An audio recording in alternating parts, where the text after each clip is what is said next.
Oh, this is gonna be fun.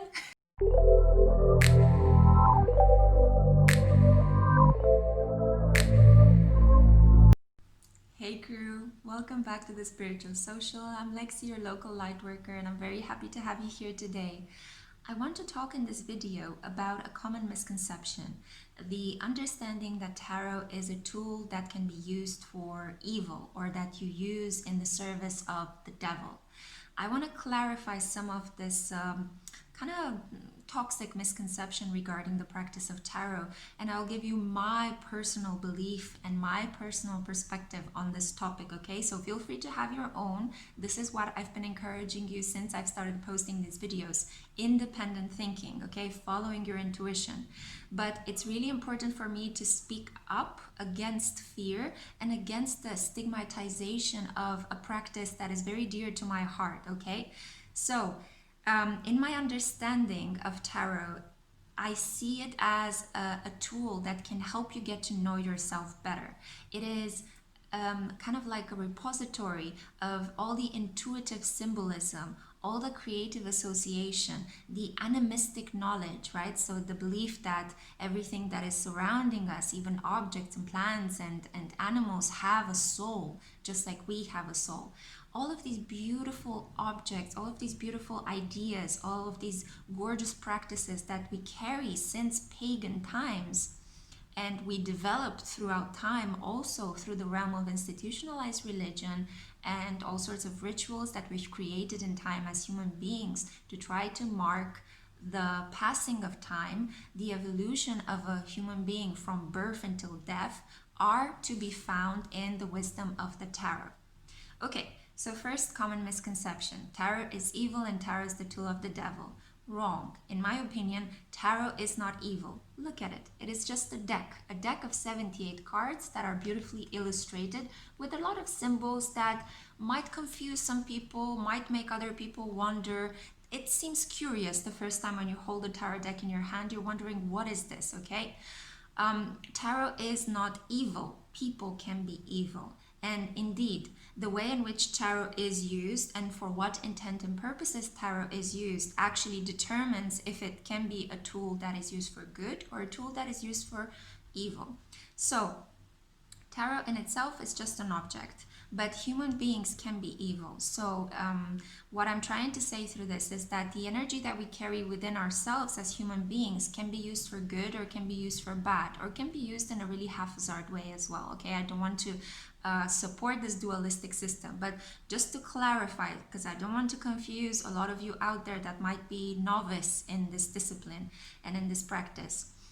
The idea is that you can be a very good tarot reader and you can stop being afraid of tarot if you push yourself to mature emotionally.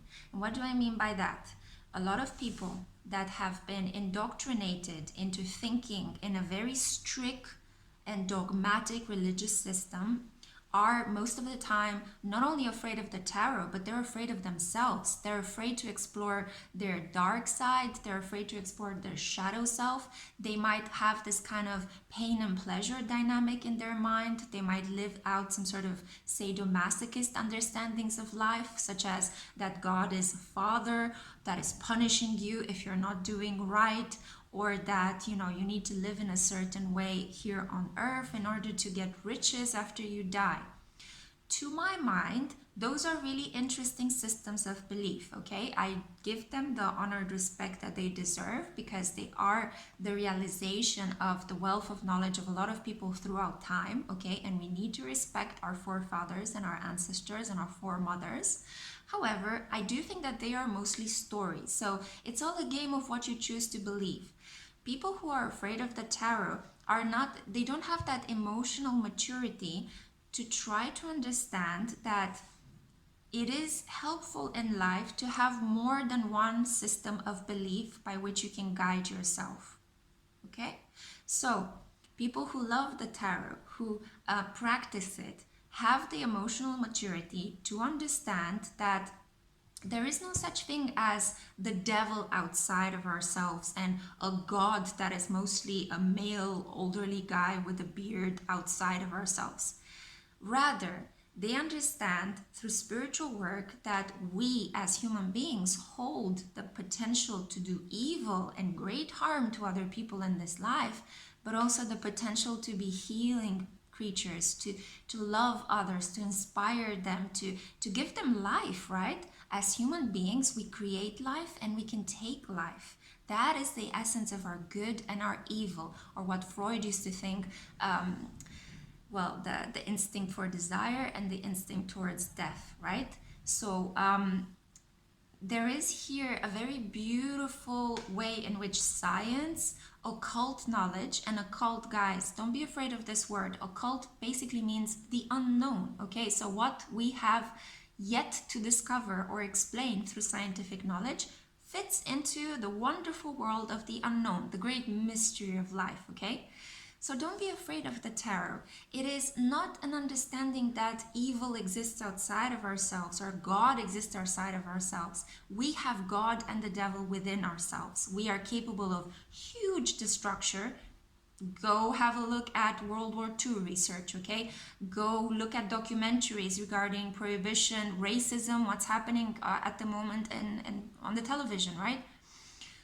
But we're also capable of fantastic nurturing and healing and growth, right? Stories of people that have been taking care of children that were disabled and abandoned, right? Stories of people that have risked their own lives to take care of victims during genocides, right? Or war zones, or situations of great human suffering and pain, okay? So within ourselves resides the capacity to be pure good and pure evil. But most of us, thankfully, are something in between, you know, like we're kind of a messy in between. And this is why tarot is such a great tool, because it can help us figure out that messy in between.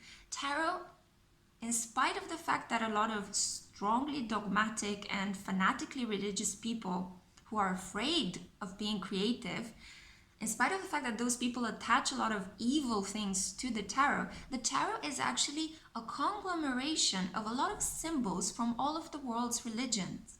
But not only that, it's religious knowledge combined with astrological knowledge, combined with pagan knowledge, okay?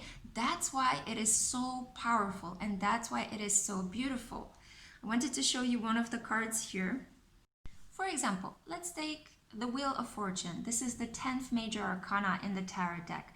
This is a card that combines Nordic knowledge, so runes, with Egyptian symbols, with astrological signs. These are the 4 fixed signs of the earth, water, air, and fire elements, and also combines them with Christian, Orthodox, and Judeo knowledge, such as the devil that is kind of like rolling this Wheel of Fortune, okay? But we also have here the Oracle of Delphi. So we have a combination of a lot of historical, religious, traditional symbols alongside more occult knowledge, esoteric knowledge that has been kept to the sides, to the fringes of society, all in just one image. This is powerful. This is really inspiring, and I absolutely love it because we do know that tarot, for example, is under the influence of Aquarius, and Aquarius as an energy in astrology is about bringing opposing forces together, connecting everything together, okay, reconciling differences. And this is why astrology is ruled by Uranus and by the sign of Aquarius. And this is why in the age of Aquarius, lots more of us are going to be awakened to the power of tarot in combination with a lot of other different systems of beliefs. So for example, I do foresee that in the future, scientific knowledge will be combined with occult knowledge in order to help us progress by leaps and bounds in our awareness, in our capacity to manifest, and in giving us ideas on how we can innovate and protect the planet, because we see what is happening at the moment in the world, right? So we do need a combined system of thinking, almost like a multi-level system of thinking. We're thinking in matrices right now. We're no longer thinking just in one kind of straight line down the road.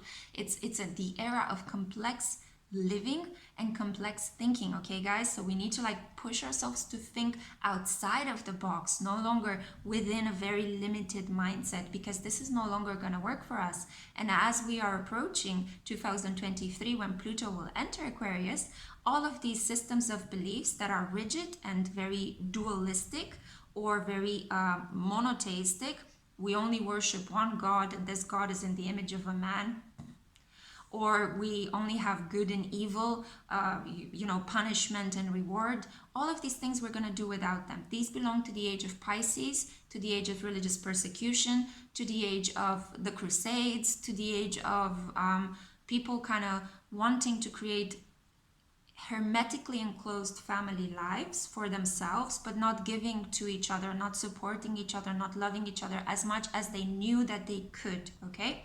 In the age of Aquarius, it's going to be a free for everyone, okay? There will be like kind of like a collective group coming together. But there I go again, making a parenthesis in this video, and this video is not about the age of Aquarius, although tarot is under the rulership of Aquarius, okay? So, the second misconception, the idea that, and I have my notes here, that's why I keep watching my screen. So, tarot has strongly been demonized in the past, mostly because it is connected with intuition, and intuition has been associated with a weak system of knowledge and has been traditionally associated with vulnerable people in society, such as women, okay, such as people that were enslaved for centuries. All of those parts of society that are quintessential in its development, women are part of society, right guys?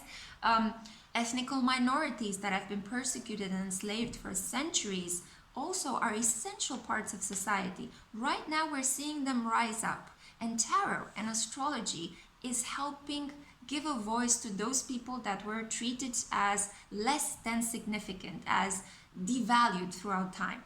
So one reason why the tarot has been demonized is that it has been slowly associated with the female energy, the feminine principle. And the feminine principle has been, since the dawn of Christianity, persecuted, destroyed, tried to oppressed, dominated, encapsulated, kind of muffled, silenced. The power of women has been silenced throughout centuries, and only those really brave of us actually managed to contain and preserve this practice, teaching our own sisters, daughters, mothers, aunts, you name it. And even in some cases, our brothers and our male siblings as well, those that were more enlightened, more open-minded, we taught them this practice, okay? So it's a practice that has been passed down very secretly, very intimately in close family circles, or in kind of like in groups that were considered to be on the outskirts of society, from person to person. But it has survived. It's been here since the Lascaux paintings, since the Cro-Magnon times. People have been always interested in kind of creating animistic symbols to try to help them cope with intense emotions, such as the fear of the dark, of predators, of losing your loved ones, of being separated from the tribe, of being obliterated by the forces of nature, and of falling at the mercy of gods, okay? Because before we actually understood how the weather was working on our planet, all we could do is interpret it in very beautiful mythological stories that we pass down generations. And nowadays we are so lucky because of the fact that we have both mythology and science, okay, combining together to give us strength, to give us spiritual power, but also to enhance our logical mind with our intuitive mind, right? The right brain with the left brain. We need both of these to click in order to come up with fantastic ways of reinventing the world, protecting it, making it a better, safer, more inclusive and tolerant place, okay? So the reason why tarot has been demonized is because it's been associated with women, and women have been considered to be things to be oppressed, things to be dominated, objects for male pleasure for centuries. And unfortunately, this kind of way of thinking has created so much pain and so much drama and so much hurt that we are still nowadays cleansing. We're having to cleanse down generational lines, and we're having to purge all that bad blood that we carry from our ancestors, okay? So If you are practicing tarot, you are just honoring the divine feminine. It's almost like you're healing the divine feminine by coming in touch with your intuition. Not only that, but you're balancing the divine feminine's energy with the divine masculine's energy, thereby creating fantastic, imaginative, healing fusion. Okay? The third aspect that I want to talk to you about is that tarot is a lot about energy, and this energy is also in tune with the cycles of nature. And I'm not sure if you guys can hear that, but I'm filming this when there is a storm outside. So this is a fantastic, high five from Mother Earth and Father Sky that, this video was meant to take place at this time. This is why it's a little bit dark here, but I'm doing my best to keep bringing the light on the subject. Okay, so a light in the dark, this is what tarot is. It is an absolutely beautiful system of symbols that you can use to play around, to have fun, to get to know yourself, to explore your unconscious, to reconcile your shadow self with your conscious self, to understand the differences between the 3D, so the three-dimensional reality. And I'm not sure if you guys saw it, but there was almost like a lightning symbol behind. Oh my god, this is awesome.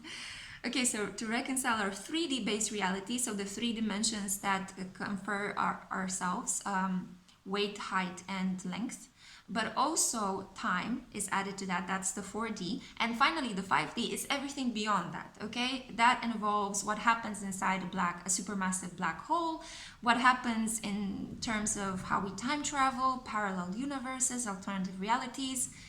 I'm not an astrophysicist. I'm not here to do their work. They are very good at what they're doing, but go and have a look. The more we approach the age of Aquarius, the process started this year in 2020, but the more we approach it, the more we reach the moment when Pluto is gonna like completely dismantle our old systems of thought, then the more we're going to see all of these things that were kept hidden, that were kept on the outskirts of society, come out to the surface. And that's not a sense to scare you guys, because again, we have this understanding that what is hidden, what is on the outskirts of societies is evil or can be dangerous. But that is again a very poor understanding of hidden things, of secrets, of almost like the moon card in the tarot. Don't know if I can find it here, but the understanding that what is hidden needs to be negative, or what is dark needs to be terrible. But think about it. As human beings, we work during the day in daylight, and we need to sleep at nighttime. We need the dark and we need the light as well. We have it in ourselves, the devil side and the God side, okay? It's all a matter of choices. How are you going to act in this particular moment? What choice are you going to make? Are you going to be driven by your heart, or are you going to be driven by your ego? Are you going to act specifically from your mind to fulfill your rational self-actualizing based destiny? And are you going to walk over cadavers in a very Machiavellian kind of way? Or are you going to take into account other people's beliefs and their empathy and, their needs and desires as you try to achieve the role of a leader, or the role of a creative actor in society? Okay. I hope this doesn't sound very confusing. I tend to go on tangents, guys, because I am a sociologist as well as an astrologer and a tarot reader, so I do try to combine all these elements together. So let me pare it down again. Tarot is about energy, but the energy that you give to the tarot cards is your energy. This is why we shuffle. Anyways, that's all I had for you in this video. I hope you've enjoyed it. It was a pleasure for me to share my beliefs, my personal beliefs on the tarot and the philosophy behind this beautiful practice with you. I hope you're encouraged to continue with this practice. For those of you that are already doing this, for those of you that are just starting on it, you have nothing to fear, my buttercups. This is excellent, okay? Keep doing this wonderful work. A lot of art therapists, so people that have certifiable trained degrees in psychology, are actually using tarot in art therapy to try to get clients that were so traumatized that they are not able to speak anymore about their trauma, but they can just use the tarot to try to identify themselves with the characters, okay? So this is something that has been used as well by certifiable trained psychologists, okay guys? So don't be afraid, just push on through, use it as a tool for self-knowledge. The best thing you can do, as Aristotle said, is to know thyself, yeah? And for those of you that are still creeped out by this practice, I mean, it's a shame. That's all I'm gonna have to say. You're just keeping yourself away from something that is so beautiful and so helpful in basically helping you cope with certain aspects of life, giving you more insight on a situation. Again, there's nothing to fear but fear itself. And if you fear tarot, I do strongly want to encourage you to consider what is your relationship to creativity in general. I mean, what is your relationship with the unknown? Because creativity and the unknown are completely concentrated in this beautiful tarot deck, right? So, and this is not the only tarot deck. There are many, there are thousands of really beautiful, intricately designed and original and unique tarot decks, okay? But this is the original one, the Rider-Waite, illustrated by the fantastic Aquarius Sun Pamela Coleman Smith. Okay, guys? So there is nothing to fear with tarot. Tarot is a tool that helps honor the divine feminine, that keeps you connected to your intuition, and that you can use in combination with other systems of belief. Okay, one does not have to exclude the other, unless the system of belief in which you are raised is a really dogmatic one and considers that even being in your body is a sin. Okay, so be very careful what you believe and what you trust. Love yourself, love other people, but also acknowledge the fact that we are also capable of very cruel things and pure evil at times. Okay, the devil is not the tarot. The devil resides within our own mind, hearts, and in our bodies sometimes. Okay, and this is why it's so important. We have a responsibility to take care of ourselves, because if we don't take care of ourselves, we see on the news at the moment what is happening in the world. Okay, when we project our fear onto other people that just have a different religious system of beliefs, a different skin color, or come from a different culture, or belong to a different social class than we do. Okay, so be very mindful of how you use your intelligence, how you use your heart, and how you use your voice. Okay, I love you guys so much. I believe in you, I trust you. I'm so happy that you guys are here, and I'll see you in my next video.